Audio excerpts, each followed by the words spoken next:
qu'on apprenne à tirer les leçons de nos luttes, parce que avant les Bénin, avant Zinsou, il y a eu plein d'autres cas. On a rappelé le cas de Ouattara, on a rappelé le cas du Burkina Faso. Le cas du Burkina Faso est très intéressant, puisqu'il y a effectivement un mouvement populaire qui a chassé Blaise Compaoré. Le même jour, il y avait une manifestation au Bénin contre le troisième mandat de Yahya Boni qui a reculé. Donc c'était une victoire en solidarité avec le peuple du Burkina Faso.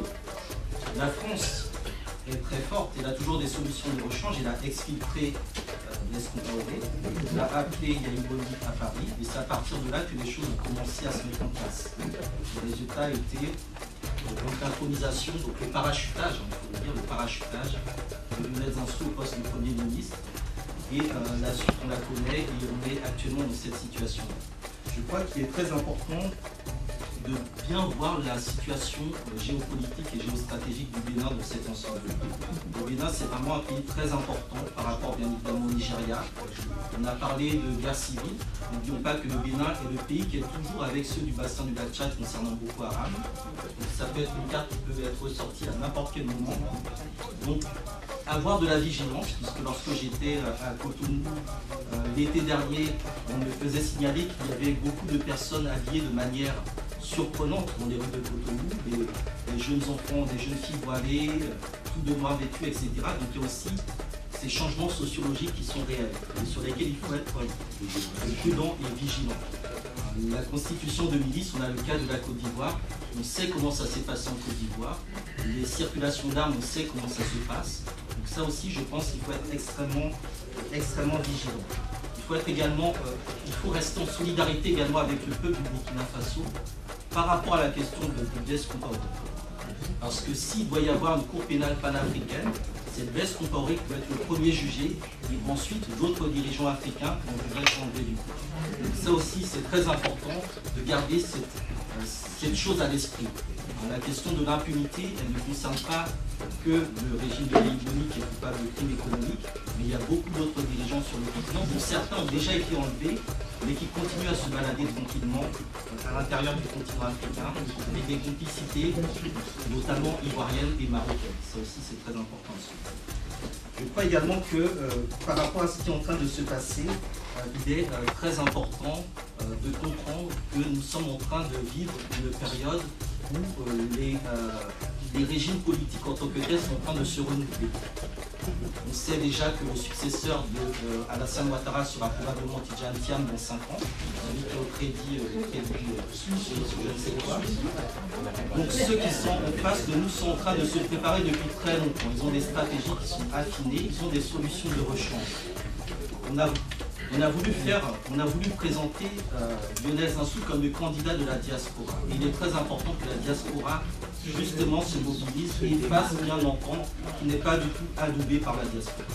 Il y a effectivement dans la diaspora béninoise des personnes qui soutiennent Lionel Zinsou parce qu'elles ont leurs intérêts. Et je pense qu'il est très important de leur apporter la contradiction. Et par rapport à cette contradiction, nous avons un désavantage qui est les puissances médiatiques. Le profil de Lionel Zinsou a été fabriqué de manière très intelligente par les médias, qui le présentent comme un bon pour le Bénin. Nous serions très bêtes de refuser un personnage aussi brillant. Mais lorsqu'on rate le CV, on se rend compte que finalement, il n'a pas plus de qualité que d'autres gestionnaires, banquiers, affairistes qui se présentent à ces élections présidentielles. Donc là encore, c'est une problématique de système sur laquelle il faut, je pense, se positionner et rester vigilant. Sur la question, il y aurait beaucoup de choses à dire sur Bolloré, les liens avec Fabius, tout ce qui concerne la Fondation Africa France. Sur la question du franc CFA, là aussi je crois que c'est quelque chose qui est très important parce que nous savons que dans la jeunesse africaine, il y a un mouvement de contestation de plus en plus large vis-à-vis de cette monnaie coloniale. Le fait d'imposer Zinsou, c'est fermer le débat sur cette monnaie. Et ça, c'est extrêmement inquiétant. On sait qu'il y a un ancien ministre congolais qui a rappelé la problématique du franc CFA. Sur les réseaux sociaux, il y a beaucoup de débats qui se font sur cette monnaie. Et il y a aussi une situation beaucoup plus large. On a évoqué le séminaire de Zinsou à l'UMP, mais le séminaire de Zinsou, c'est mai 2011. Ce qui correspond à ce qui se passait en Côte d'Ivoire. Ça, je pense que c'est aussi très important à garder à l'esprit. Donc je suis très content qu'il y ait un frère qui soit venu de Belgique, parce que là aussi, au niveau de la Belgique, il y a des choses à poser, il y a des questions à poser.